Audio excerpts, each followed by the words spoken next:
Welcome, dear students. Welcome to our channel. I am Kumar Vikramaditya और मैं आपको हमारे चैनल पर स्वागत करता हूं। आज के वीडियो में हम सीखेंगे क्लास 10th चैप्टर पॉलिनोमियल के इनिशियल कॉन्सेप्ट्स एंड एक्सरसाइज 2.1। तो चलिए हम स्टार्ट करते हैं अपना वीडियो। सबसे पहले हमें समझना है what is constant. A sign और symbol whose value does not change at all is called constant। एक ऐसा साइन, मैथमेटिकल साइन या फिर सिंबल जिसका वैल्यू कभी चेंज नहीं होता हो, किसी भी सिचुएशन में उसका वैल्यू चेंज नहीं होगा, तो ऐसे साइन और सिंबल को हम कांस्टेंट कहेंगे। तो एग्जांपल है 2, 5, 9, कोई भी नंबर, इनका वैल्यू कभी चेंज नहीं होता। आप किसी भी सिचुएशन में इनको यूज करें, इसका वैल्यू हमेशा सेम रहेगा। 2 का वैल्यू 2, 5 का वैल्यू 5 एंड 9 का वैल्यू 9 रहेगा। तो इन्हें हम कहते हैं कांस्टेंट्स। ठीक है, तो कांस्टेंट का वैल्यू कभी चेंज नहीं होगा। फिर आता है variable. Variable is a sign और symbol whose value and nature change as per the situation. मतलब एक ऐसा साइन और सिंबल जिसका वैल्यू भी और नेचर भी दोनों चेंज होता हो सिचुएशन के अकॉर्डिंग, हम ऐसे साइन और सिंबल को कहते हैं वेरिएबल। जैसे फॉर एग्जांपल हम कभी कभी कहते हैं कि let the age of a boy be x years, या कहते हैं let the distance be x kilometre, let the temperature be x degree Celsius. तो यहां पर आप देख सकते हैं कि तीनों ही सिचुएशंस में हमने x को यूज किया है। तो x का वैल्यू और नेचर तीनों सिचुएशंस में अलग अलग है। जैसे मान लेते हैं अगर बॉय का जो एज है वो 14 ईयर्स है, तो x का वैल्यू यहां पर हो जाएगा 14 और नेचर क्या है कि ये एज को रिप्रेजेंट कर रहा है। सिमिलरली मान लेते हैं डिस्टेंस, दो शहर का डिस्टेंस लेट से 50 किलोमीटर है, तो यहाँ पर x जो है वो डिस्टेंस को रिप्रेजेंट कर रहा है और इसका वैल्यू 50 किलोमीटर हो जाएगा। और मान लेते हैं आज दिन का टेम्परेचर 30 डिग्री सेल्सियस है, तो यहाँ पर x जो है वो उसका वैल्यू 30 है और ये टेम्परेचर को रिप्रेजेंट कर रहा है। तो x का वैल्यू और नेचर दोनों चेंज हो रहा है डिफरेंट सिचुएशंस में, तो ऐसे साइन और सिंबल को हम कहते हैं वेरिएबल। वेरिएबल शब्द जो बना है, वर्ड जो बना है, ये वैरी से बना है जिसका मतलब होता है चेंज। तो जनरली हम जो इंग्लिश अल्फाबेट्स के लेटर्स हैं, इंग्लिश अल्फाबेट्स हैं के लेटर्स हैं X Y P A B C, इनको हम generally as a variable treat करते हैं और यूज करते हैं। So constants and variables. Now next आता है algebraic expression. A mathematical expression, algebraic expression एक मैथमेटिकल एक्सप्रेशन है। A mathematical expression formed using variable, constant and basic operations of mathematics is called algebraic expression. तो algebraic expression हम किससे बनाते हैं? तो वेरिएबल से, कांस्टेंट से and basic operations of mathematics से मिलकर बनाते हैं। कांस्टेंट एंड वेरिएबल तो हमने समझ लिया। बेसिक ऑपरेशंस ऑफ मैथमेटिक्स कहते हैं addition, subtraction, multiplication and division को। तो जैसे फॉर एग्जांपल यहाँ पर आप देख सकते हैं 2a, यहाँ पर एक कांस्टेंट यूज हुआ है 2 और एक वेरिएबल हुआ है a, और दोनों के बीच में जो बेसिक ऑपरेशन है मैथमेटिक्स वो है multiplication. Similarly 5x minus 2y, तो कांस्टेंट्स 5 एंड -2 यूज हुआ है यहाँ पर, और वेरिएबल्स जो यूज हुए हैं वो है x and y, and basic operations multiplication and division. p square plus 3pq plus q square, ये भी एक अलजेब्रिक एक्सप्रेशन है जहां पर वेरिएबल p एंड q है, कांस्टेंट 3 है और basic operations multiplication and addition को यूज किया गया है। तो ऐसे मैथमेटिकल एक्सप्रेशन को हम अलजेब्रिक एक्सप्रेशन कहते हैं। Now we have polynomial. तो अब हम सीखेंगे पॉलिनोमियल। देखिए पॉलिनोमियल हम कहते किसे हैं? A polynomial is an algebraic expression whose all the indices of variable or variables are non-negative and non-negative integers.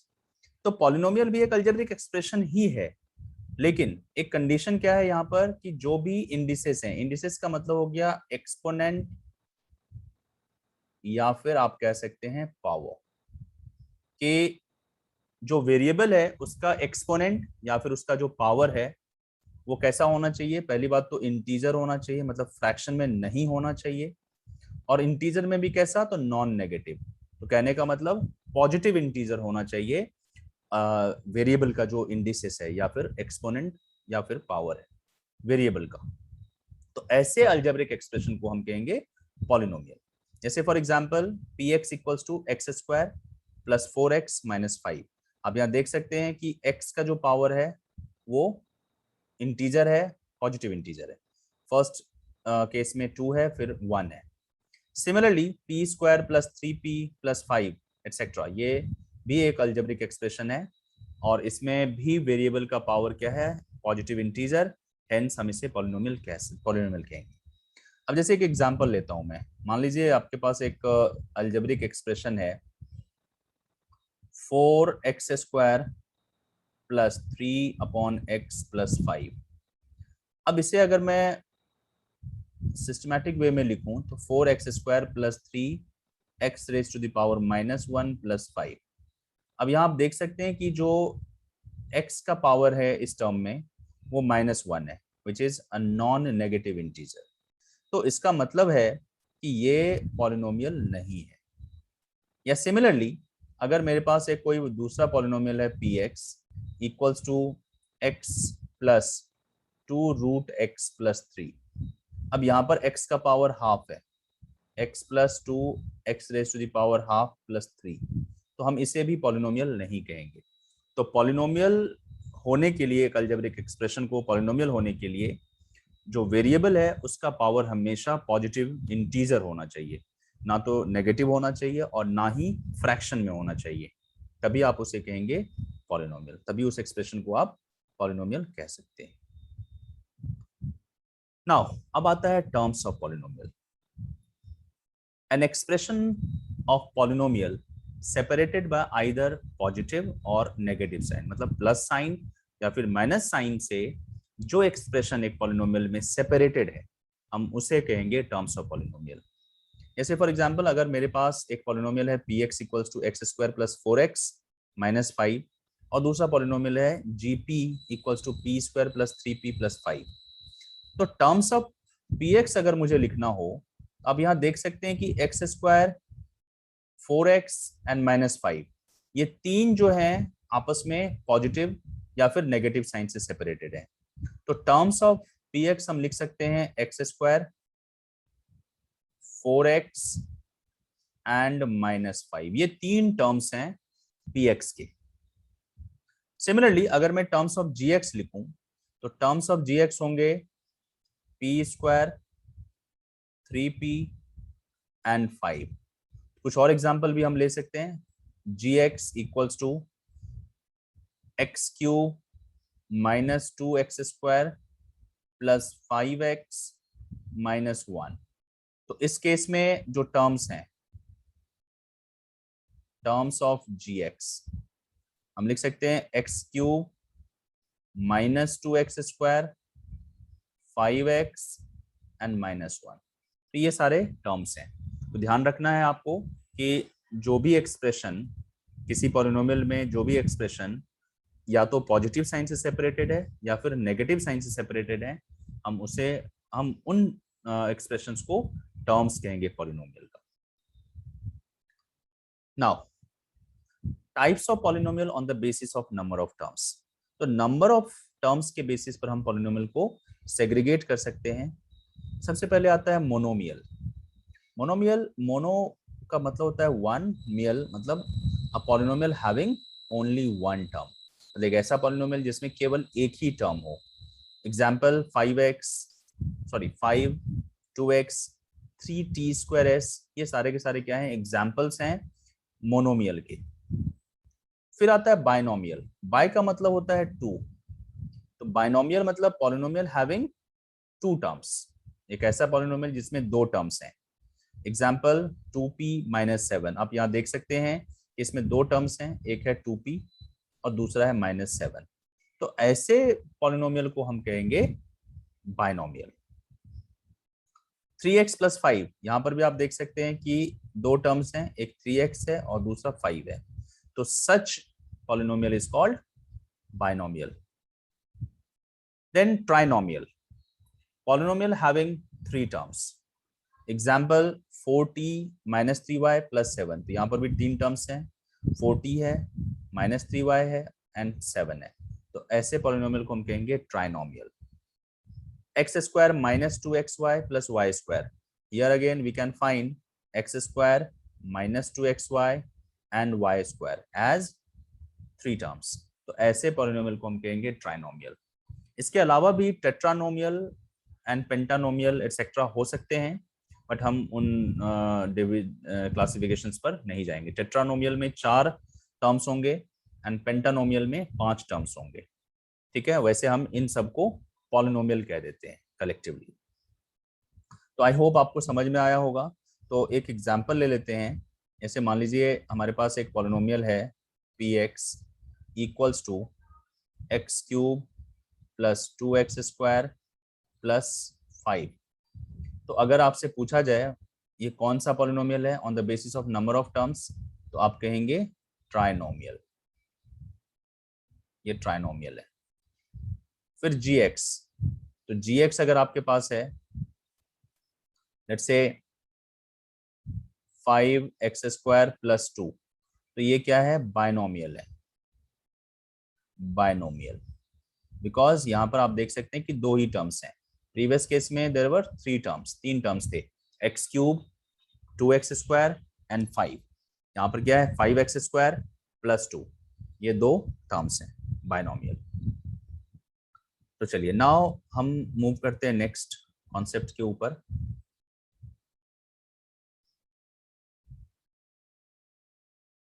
Okay, next concept is degree of a polynomial. किसी भी पॉलिनोमियल में जो हाईएस्ट पावर होता है वेरिएबल का, हम उसे उस पॉलिनोमियल का डिग्री कहते हैं।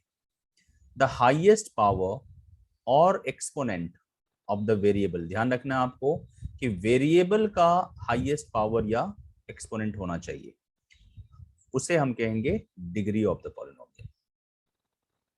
फॉर एग्जाम्पल अगर मेरे पास एक पॉलिनोमियल है px equals to x square plus 4x minus 5 और दूसरा पॉलिनोमियल है gp equals to 3p plus 5, तो अगर आपसे पूछा जाए what is degree of px, तो आप देख सकते हैं कि इस पॉलिनोमियल में जो हाईएस्ट पावर है x का वो है 2, तो हेंस हम कह सकते हैं कि degree of px is 2।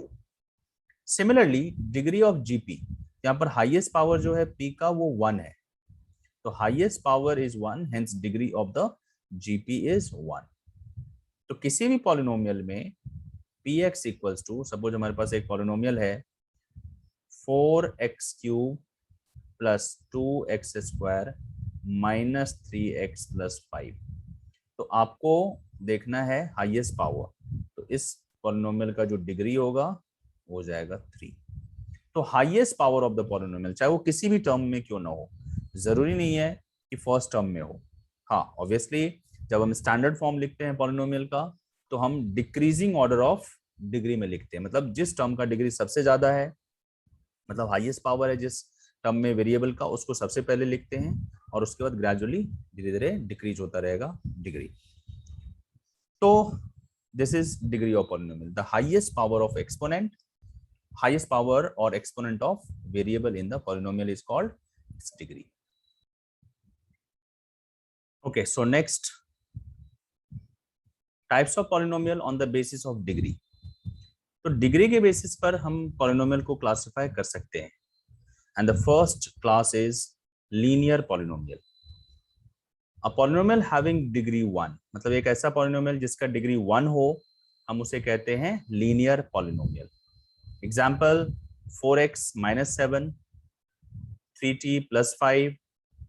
p -2, आप देख सकते हैं कि x का हाईएस्ट पावर 1 है, t का हाईएस्ट पावर 1 है एंड p का हाईएस्ट पावर 1 है।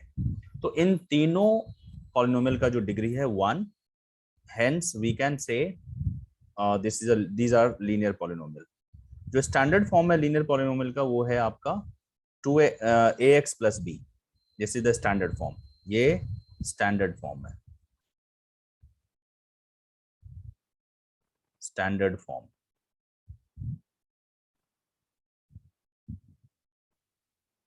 सिमिलरली अगर पॉलिनोमियल का डिग्री 2 हो, ऐसे पॉलिनोमियल को हम कहते हैं quadratic polynomial, a polynomial having degree 2। Example 4x² - 5x - 2। तो यहाँ पर x का पावर 2 है, highest power, 5t² - 2, the highest power of t is 2, and the standard form of a quadratic polynomial is 2ax² + bx + c, ये standard form है। Third, if the degree of polynomial is 3, such a polynomial is called cubic polynomial. For example,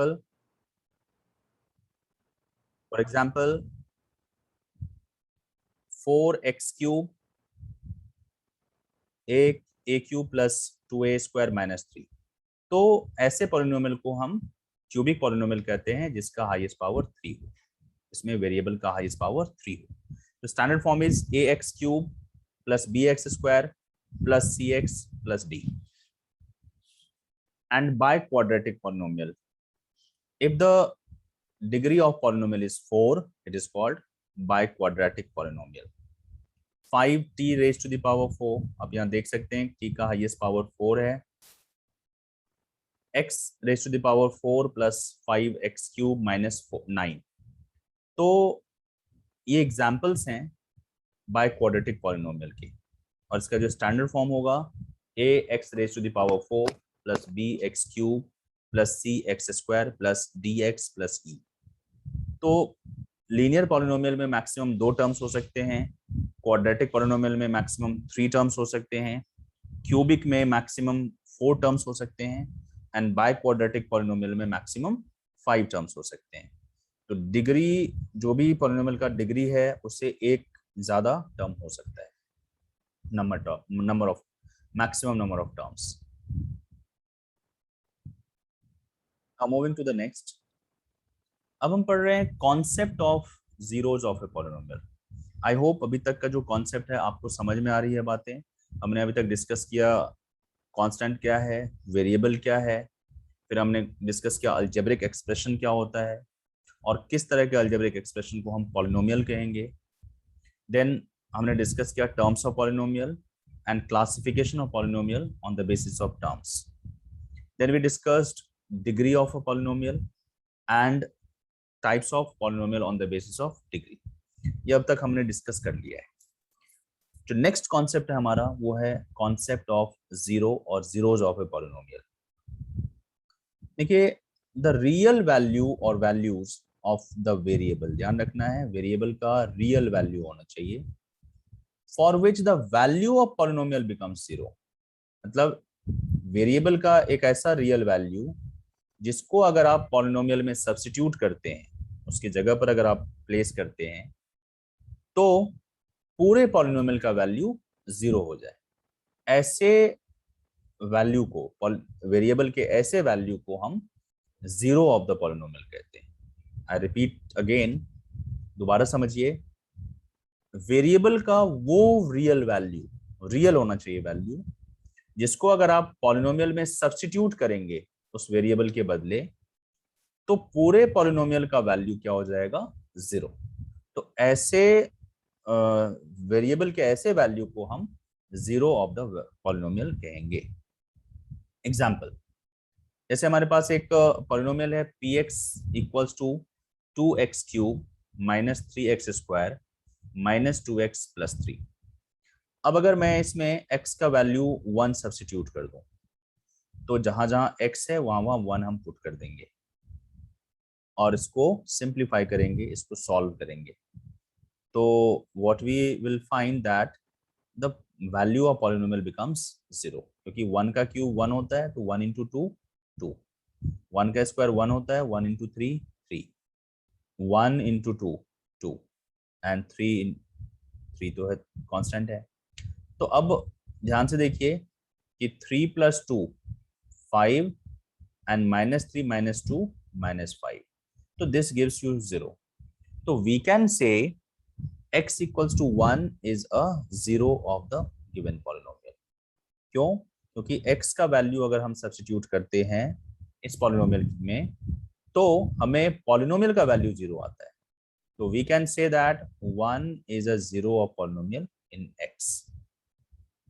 I hope आपको समझ में आ रही बातें। एक और example लेते हैं। सपोज हमारे पास एक पॉलिनोमियल है gx और ये है 2x square minus 4x 2x square minus 4x plus 2। अब अगर मैं x का वैल्यू 1 सब्स्टिट्यूट करूं इसमें, तो g1 equals to 2 into 1 square minus 4 into 1 plus 2। तो 1 का स्क्वायर 1 होता है, 1 into 2 2 minus 4 into 1 4 plus 2। So 2 plus 2 4, 4 minus 4, that gives you 0. So hence we can say x equals to 1 is a 0 of polynomial in x. जो given polynomial है उसका 0 x equals to 1 है। तो this is the concept of 0. I hope you understand the concept. और ये number of zeros, किसी भी polynomial का नंबर ऑफ जीरो जो है वो डिपेंड करता है उसके डिग्री पर। नंबर ऑफ जीरोस, इसका मतलब है कि एक पॉलिनोमियल के कितने जीरोज हो सकते हैं, मतलब वेरिएबल के कितने वैल्यूज हो सकते हैं जिसके लिए पॉलिनोमियल का वैल्यू 0 हो जाए। तो वो डिपेंड करता है उस पॉलिनोमियल के डिग्री पर। Number of zeros of a polynomial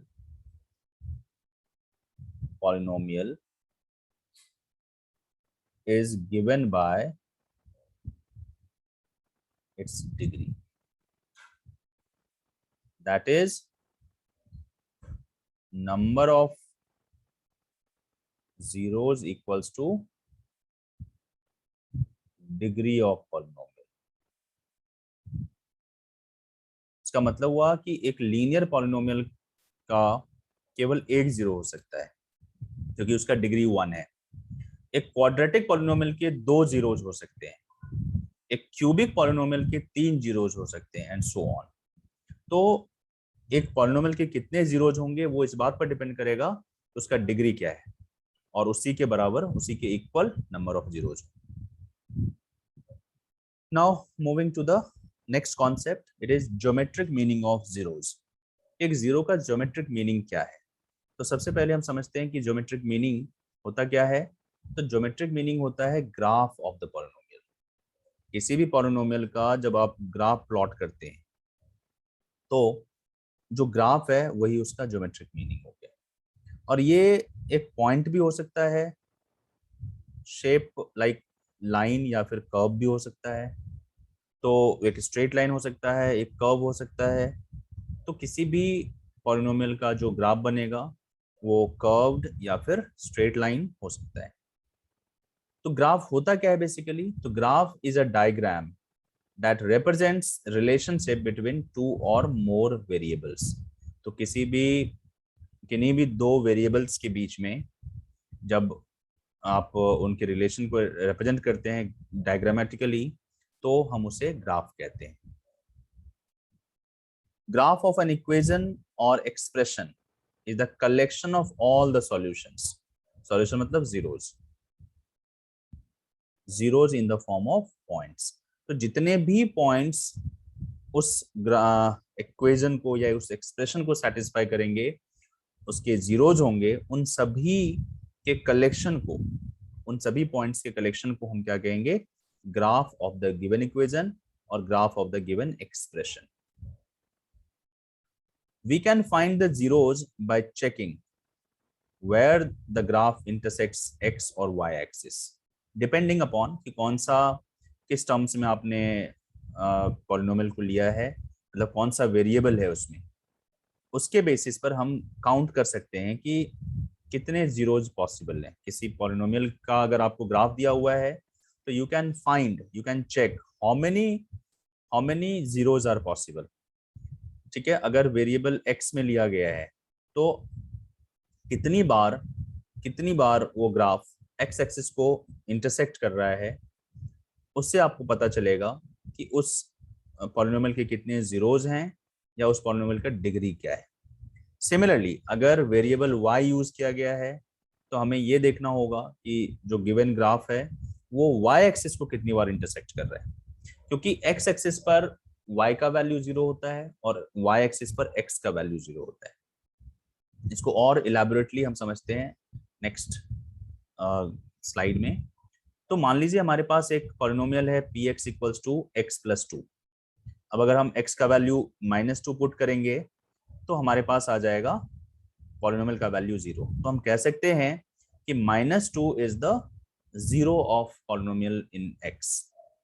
since it is a linear polynomial it's graph will be a straight line. एक लीनियर पॉलिनोमियल का ग्राफ हमेशा एक स्ट्रेट लाइन होता है। तो हम इसको प्लॉट करेंगे ग्राफ को। तो मान लेते हैं px जो है वो y है, तो hence y equals to x plus 2। अब ये x और ये y का वैल्यू, तो हमारे पास उससे पॉइंट्स आ जाएंगे। जैसे अगर मैं x का वैल्यू -2 लेता हूँ तो y का वैल्यू 0 आएगा। तो हमारे पास जो पॉइंट्स हैं वो आएंगे -2 0। फिर मैंने x का वैल्यू 0 ले लिया, तो x का वैल्यू 0 लेने पर y का वैल्यू हो जाता है 2। तो हमारे पास पॉइंट्स हो गए 0 2, ये कोऑर्डिनेट पॉइंट्स हैं। अब इनको हम प्लॉट करेंगे ग्राफ पर। सो ये x एक्सिस और y एक्सिस हैं, पॉइंट मार्क करते हैं। तो दीज आर द पॉइंट्स। तो सबसे पहले हमारे पास जो कोऑर्डिनेट पॉइंट्स हैं वो है -2 0। तो -2 0 को अगर मैं प्लॉट करूं तो दिस पॉइंट रिप्रेजेंट्स -2 0।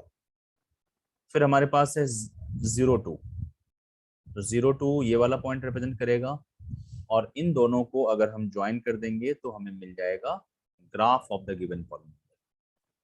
अब सिंस आप देख सकते हैं कि ये जो ग्राफ है वो एक्स एक्सिस को एक बार इंटरसेक्ट कर रहा है, इस पॉइंट पर इंटरसेक्ट कर रहा है एक्स एक्सिस को।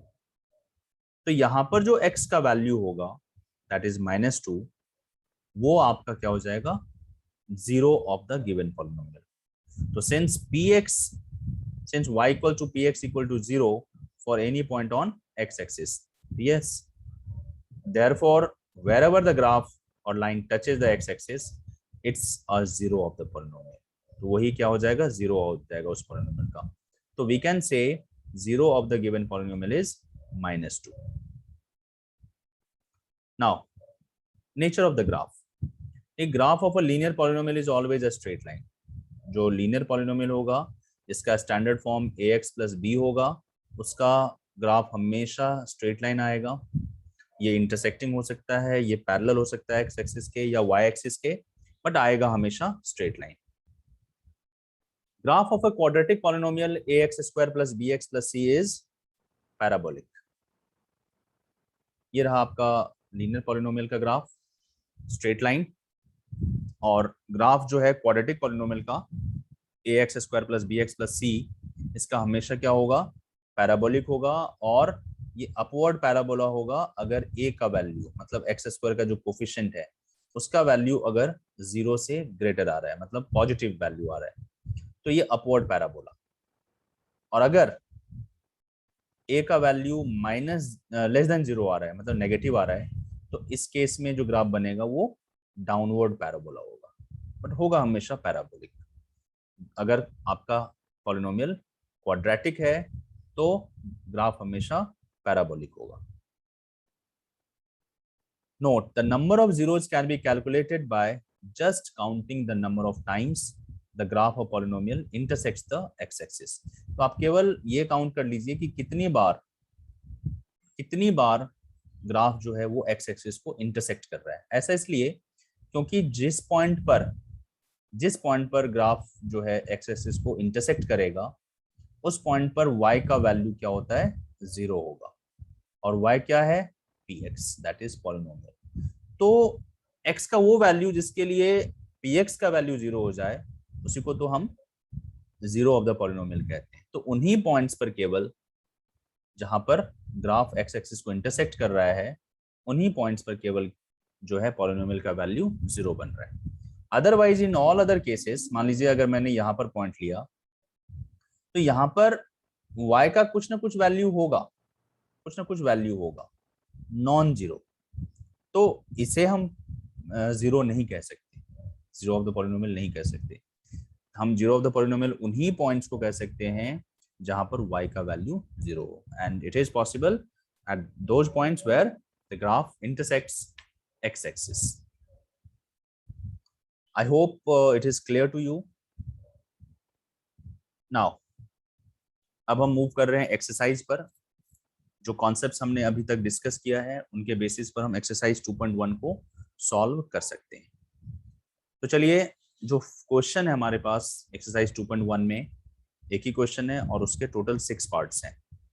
The question says the graph of y equal to px are given in figure 2.10 below for some polynomial px, find the number of zeros of px in each case. तो आपको graph given है और उन graph के basis पर आपको number of zeros बताने हैं। तो चलिए फर्स्ट पार्ट देखते हैं।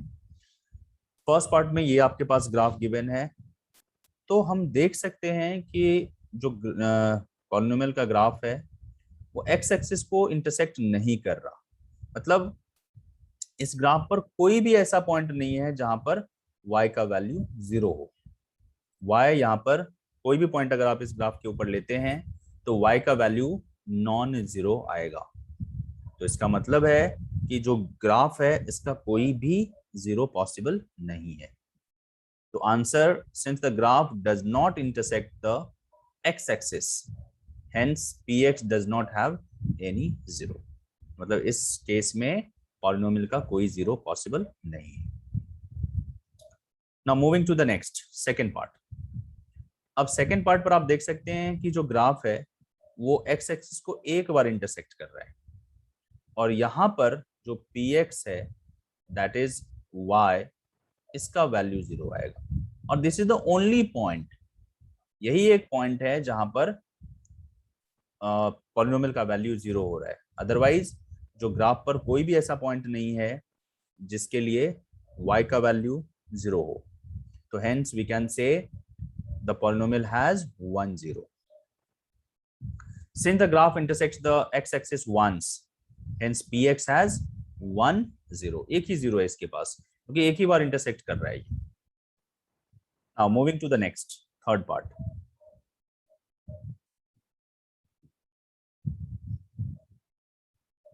अब अगर मैं इस ग्राफ को देखूं तो यहाँ पर आप देख सकते हैं कि ग्राफ जो है वो एक्स एक्सिस को 3 बार इंटरसेक्ट कर रहा है। मतलब ऐसे 3 पॉइंट्स हैं जहां पर y का वैल्यू 0 हो, यहाँ पर, यहाँ पर और यहाँ पर। ये 3 पॉइंट्स हैं जहां पर y का वैल्यू क्या हो रहा है, 0 हो रहा है। y मीन्स पॉलिनोमियल, px जो है वो y। तो इसका मतलब है कि जो गिवन ग्राफ है पॉलिनोमियल का, तो इस पॉलिनोमियल के 3 जीरोज पॉसिबल हैं। Since the graph intersects the x-axis thrice, hence px has 3 zeros। तो इस px के 3 जीरोज हैं, इस पॉलिनोमियल के 3 जीरोज हैं। Moving to the fourth part. अब यहाँ पर आप देख सकते हैं जो गिवन ग्राफ है वो x एक्सिस को 2 बार इंटरसेक्ट कर रहा है। मतलब 2 पॉइंट्स ऐसे हैं जहां पर y का वैल्यू 0 है। तो hence we can say the polynomial has 2 zeros। Since the graph intersects the x-axis twice, hence px has 2 zeros। Now moving to the next, the fifth part। यहाँ पर आप देख सकते हैं ग्राफ जो है वो 4 टाइम्स x एक्सिस को इंटरसेक्ट कर रहा है। यहाँ पर भी y इक्वल टू 0 है, यहाँ पर भी y इक्वल टू 0 है, यहाँ पर भी y इक्वल टू 0 और यहाँ पर भी y इक्वल टू 0। मतलब 4 ऐसे पॉइंट्स हैं इस ग्राफ के ऊपर जिसके लिए y का वैल्यू क्या हो रहा है, 0 हो रहा है। तो hence we can say the polynomial has 4 zeros। since the graph intersects the x-axis 4 times, hence px has 4 zeros. And the final question of the exercise is the sixth part.